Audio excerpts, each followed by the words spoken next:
di depan mata kita. Satu episode yang terakhir yang kita tunggu, satu episode yang terakhir yang Rasulullah janjikan kepada kita, satu episode terakhir yang merupakan sebuah penutup daripada hadis yang begitu indah.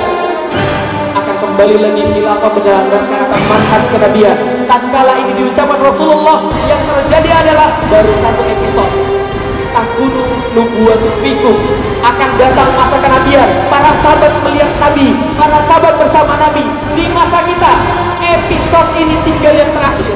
Pada acara ini kita ingin menargetkan penanaman akidah kita akan janji Allah Subhanahu wa taala untuk mengunggulkan Islam di atas seluruh agama.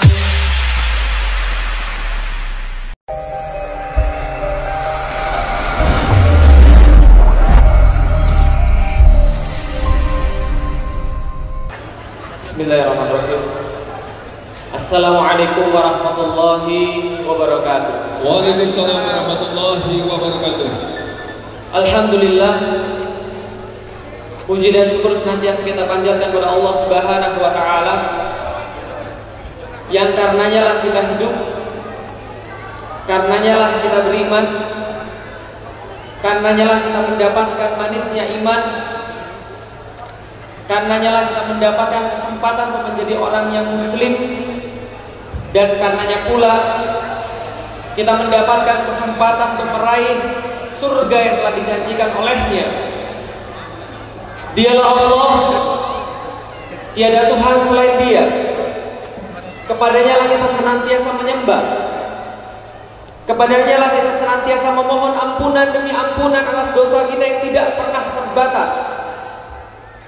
Kepadanya lah kita senantiasa memohon, kepadanya kita meminta, dan kepadanya kita akan dikembalikan pada satu saat yang tidak ada keraguan di dalamnya. Salam dan salam semoga tercurah dan terlimpahkan kepada baginda Nabi besar Muhammad sallallahu alaihi wasallam, manusia mulia yang senantiasa kita ikuti setiap perkataan dan perbuatan-perbuatannya. Tidak ada satupun manusia yang layak untuk dicontohi, diteladani, kecuali manusia terbaik yang pernah berjalan di atas muka bumi ini, Rasulullah sallallahu alaihi wasallam. Ayo al-ikhwah, saya dulu adalah orang yang tidak meyakini Allah Subhanahu wa taala. Saya termasuk orang-orang yang membenci Rasulullah Muhammad sallallahu alaihi wasallam. Saya termasuk orang yang tidak peduli dengan apapun yang terjadi. Saya termasuk orang yang membela sesuatu yang jahat jika itu baik di mata saya. Saya termasuk orang yang tidak menyukai kebaikan karena saya berbuat kejahatan. Tapi Allah Subhanahu wa taala menunjukkan kepada saya jalan kebaikan, jalan Islam, yang ketika kita berpikir dengan akal kita, maka tidak ada yang kita temukan kecuali agama yang sempurnanya adalah agama Islam. Alhamdulillah, Allah persilahkan kepada saya hidayahnya. Kemudian saya mencicipi agama Islam. Hal yang terbaik yang pernah saya rasakan dalam hidup saya adalah ketika menemukan Allah sebagai Tuhan yang sebenarnya. Tunduk, kepala saya sujud, menemukan. Lalu saya berkata dalam hati saya, akhirnya saya bisa bersujud pada Tuhan yang benar, pada Tuhan yang terbukti, bukan pada Tuhan akal-akalan, bukan pada Tuhan perkiraan, tapi Tuhan yang benar-benar membuktikan bahwa Dia adalah Tuhan pencipta semesta alam. Ketika saya masuk Islam, Bapak Ibu sekalian, kawan-kawan sekalian, yang saya temukan, Masya Allah, Islam ini adalah agama yang luar biasa, agama istimewa, agama sempurna. Ketika saya menemukan Islam, saya menemukan banyak hal yang harus dilakukan di dalam Islam. Saya menemukan bahwa Islam adalah bukan sekadar agama, tapi Islam adalah jalan hidup. Islam adalah solusi permasalahan. Islam adalah jawaban atas seluruh permasalahan yang selama ini saya tidak peduli terhadapnya. Maka dakwah adalah jalan untuk mewujudkan perubahan-perubahan itu. Tapi di tengah jalan, Ketika kita berdakwah, maka kita senantiasa dihadapkan pada sebuah halangan-halangan. Kita diuji dengan hambatan-hambatan. Disitulah Allah menguji sebenarnya pandangan kita ini terbatas pada pandangan yang mana. Ada 3 pandangan manusia sedikitnya. Pertama, pandangan dengan mata. Ini sesuatu yang biasa dilakukan oleh setiap manusia. Dia melihat, dia yakin. Seeing, believing. Dia mau melihat, dia baru yakin. Ketika dia tidak melihat, dia tidak mau yakin. Manusia biasa melihat dengan mata. Yang kedua, manusia yang lebih istimewa. Mereka tidak melihat dengan mata, mereka melihat dengan logika. Mereka melihat dengan akal mereka. Walaupun sesuatu itu tidak ada di depan mata, tapi ketika logika mereka mampu mencapainya, maka mereka meyakini itu. Ini adalah pandangan para pengusaha. Pengusaha-pengusaha rela menginvestasikan hartanya, rela menginvestasikan waktunya demi sesuatu yang belum mereka lihat dengan mata, tapi mereka sudah bisa lihat dengan logika. Mereka bisa bayangkan di kepala mereka. Ini pandangan yang kedua. Pandangan yang ketiga, pandangan orang yang beriman pada Allah dan Rasul-Nya. Mereka tidak perlu melihat dengan mata, mereka tidak perlu melihat dengan logika mereka. Tapi apabila Rasulullah SAW menyatakan itu, Allah menjamin itu, maka mereka meyakini seolah-olah mereka melihat dengan mata mereka dan mereka melihat dengan logika mereka. Ini kekuatan yang tidak terbatas. Apa yang terjadi tatkala Rasulullah SAW bangun di pagi hari, kemudian menyampaikan pada seluruh manusia yang ditemui olehnya, semalam aku didatangi oleh Jibril. Kemudian Jibril mengambil jantungku, lalu mencucinya dengan air Zam-Zam, mengembalikan kembali ke jantungku ke tempatnya semula. Lalu kemudian aku ditunjukkan dengan sebuah binatang yang tidak pernah aku lihat sebelumnya. Lalu dia lebih besar daripada keledai, lebih kecil daripada kuda, bersayap indah luar biasa. Kemudian tatkala aku naik ke atasnya, maka dia mengepakkan sayap 1-2 kali. Kemudian aku melihat Masjidil Aqsa. Dari Masjidil Aqsa kemudian naiklah ke Sidratul Muntaha, berjumpa dengan Allah, menerima perintah-perintah daripada Allah Subhanahu wa taala.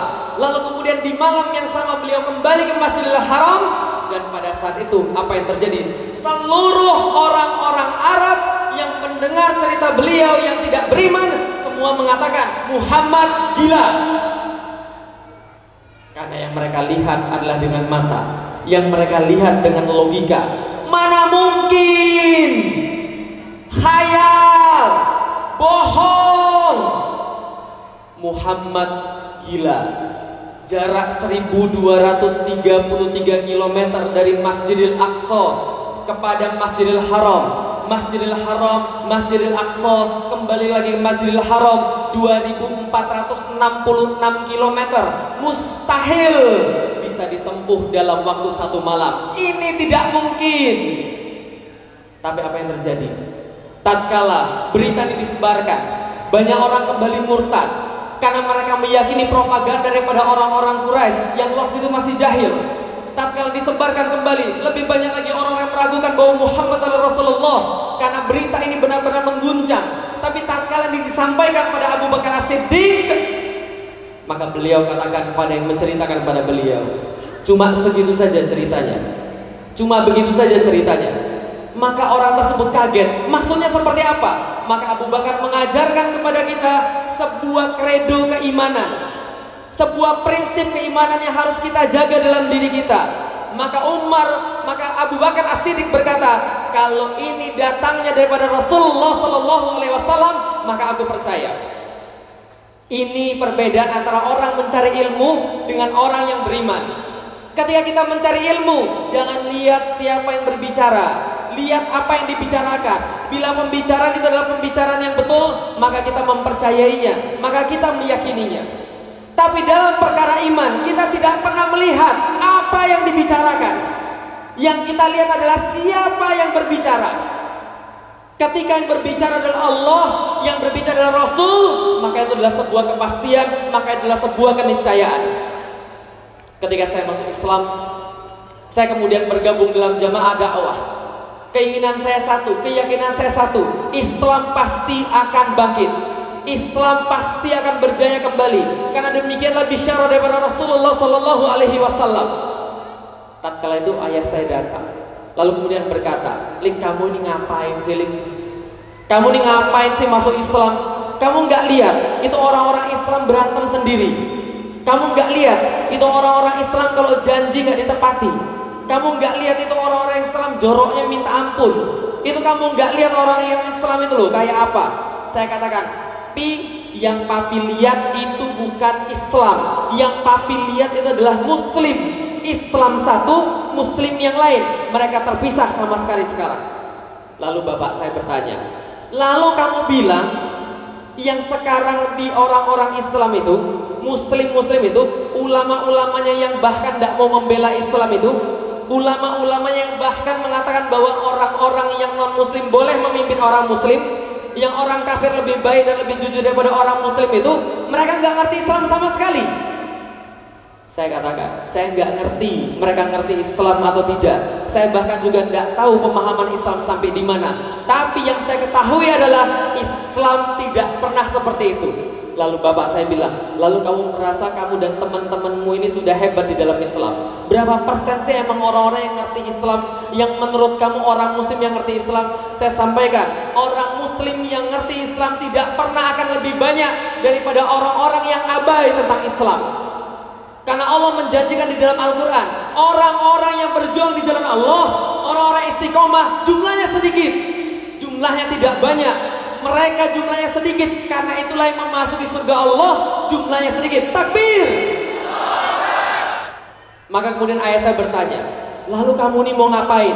Saya katakan, saya insya Allah akan mencoba untuk membawa orang-orang yang banyak ini untuk kembali pada aturan mereka, meyakini bahwa Islam adalah sesuatu yang luar biasa. Karena saya betul-betul merasa pusing, merasa muak, merasa galau ketika melihat umat Muslim di depan mereka ada dua gelas, gelas yang bening dan gelas yang berisi air comberan. Kemudian mereka memilih dengan air comberan itu, mereka minum, kemudian mereka mengeluh, sakit perut, pusing kepala, padahal itu yang mereka pilih, dan mereka membiarkan ada air yang sangat jernih luar biasa. Maka saya katakan, saya akan berdakwah mengembalikan Islam ke tubuh kaum muslim. Lalu ayah saya bilang, "Ngayal, gak mungkin, kamu nih gila." Persis seperti yang dikatakan pada Rasulullah Muhammad. Tatkala kita ingin memperjuangkan sesuatu, tatkala kita ingin meraih bisyarah Allah dan Rasulullah Sallallahu Alaihi Wasallam, kita senantiasa diuji. Apakah kita berpikir dengan mata, apakah kita berpikir dengan logika, atau kita berpikir dengan keimanan kepada Allah Subhanahu Wa Taala. Maka ayo ikhwah, coba kita tengok apa yang membedakan kita dengan para sahabat. Para sahabat tidak memiliki teknologi seperti kita. Para sahabat terbatas jumlahnya.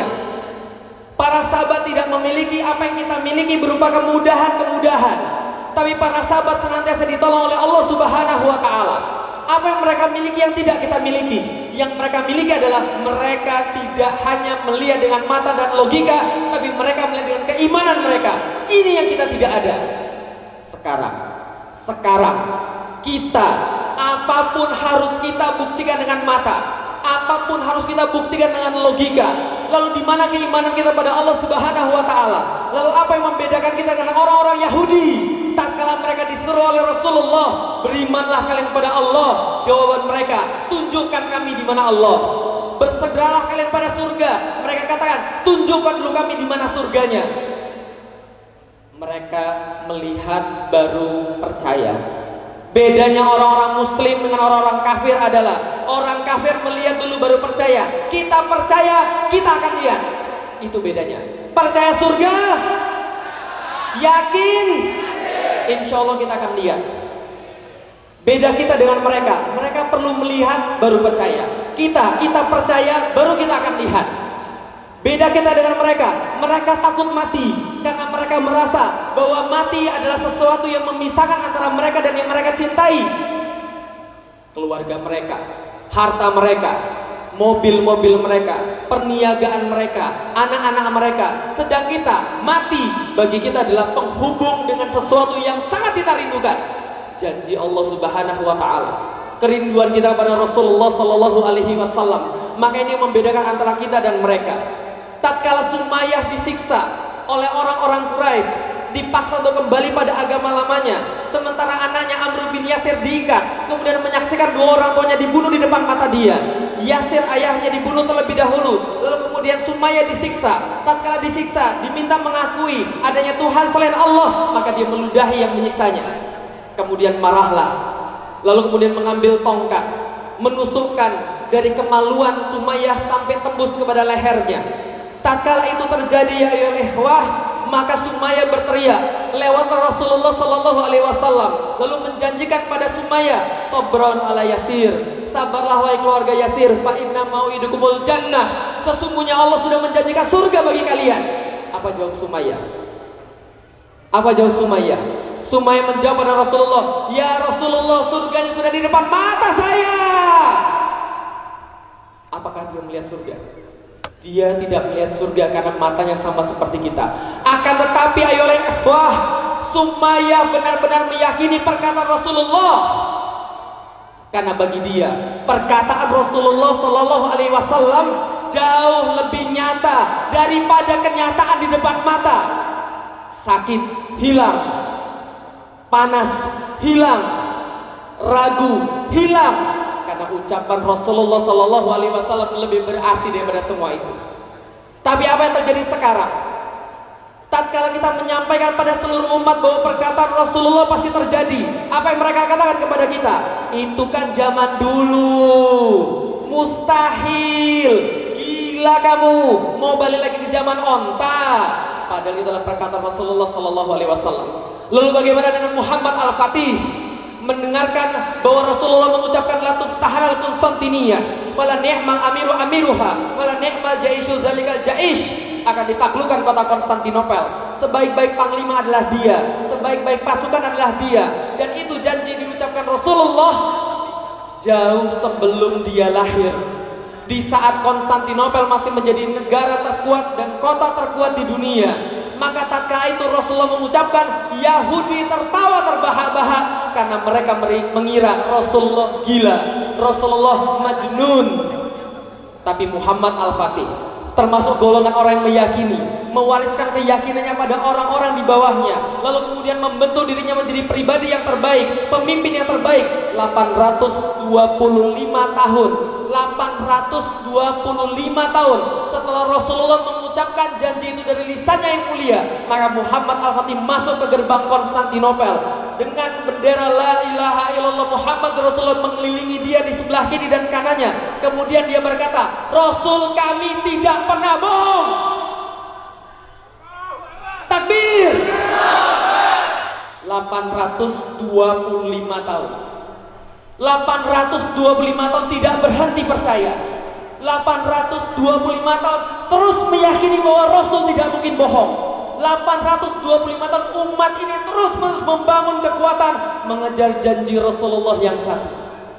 Sementara terbentang di depan mata kita, terbentang di depan mata kita satu episode yang terakhir yang kita tunggu, satu episode yang terakhir yang Rasulullah janjikan kepada kita, satu episode terakhir yang merupakan sebuah penutup daripada hadis yang begitu indah. Takunu nubuwatu fikum masyaallah takun summa yarfa'u ida sya'a yarfa'aha summa takunu khilafatun ala min hajin nubuwah fatakunu masyaallah takun summa yarfa'u ida sya'a yarfa'aha summa takunu mulkan adhon fatakunu masyaallah takun summa yarfa'u ida sya'a yarfa'aha summa takunu mulkan jabariyah fatakunu masyaallah takun summa yarfa'u ida sya'a Allah yarfa'aha. Yang kelima, summa takunu khilafatan ala min hajin nubuwah. Takbir. Tatkala janji ini diucapkan oleh Rasulullah Sallallahu Alaihi Wasallam, Rasul menyampaikan akan ada masa kenabian di tengah-tengah kalian, dan masa kenabian itu akan lewat kalau Allah menginginkan. Kemudian datang masa kekhilafan yang Allah akan jaga sampai Allah mau mengangkatnya. Kemudian akan ada masa mulkan adon, pemimpin-pemimpin yang masih menggigit syariat, namun mereka berbuat zalim. Allah akan menjaga kalau Allah ingin, dan Allah akan mengangkatnya kalau Allah ingin. Lalu kemudian yang keempat akan datang mulkan jabariyah, pemimpin diktator, Bashar Asad, laknatullah alaih, dan orang-orang yang semisalnya. Lalu kemudian Allah akan jaga dan Allah akan angkat kalau Allah inginkan. Dan kemudian yang kelima, akan kembali lagi khilafah berlandaskan atas manhaj kenabian. Tatkala ini diucapkan Rasulullah, yang terjadi adalah baru satu episode. Takunu nubuwatu fikum, akan datang masa kenabian. Para sahabat melihat Nabi, para sahabat bersama Nabi. Di masa kita, episode ini tinggal yang terakhir. Episode ini tinggal yang terakhir. Maka LGBT merajalela. Anda paham sama sekali sekarang bahwa mereka benar-benar mentarget anak-anak muda agar anak-anak muda kehilangan atas Islamnya. Tapi tenang, Allah akan menyempurnakan agama ini walaupun orang-orang kafir tidak menyukai, walaupun orang-orang musyrik membencinya. Maka tinggal yang terakhir, kebangkitan Islam. Yang perlu kita lakukan adalah bersabar, terus berjuang, jangan menyerah, abaikan orang yang tidak percaya. Maka insya Allah kita akan melihat janji Rasulullah menjadi nyata di depan mata kita. Takbir! Assalamualaikum warahmatullahi wabarakatuh.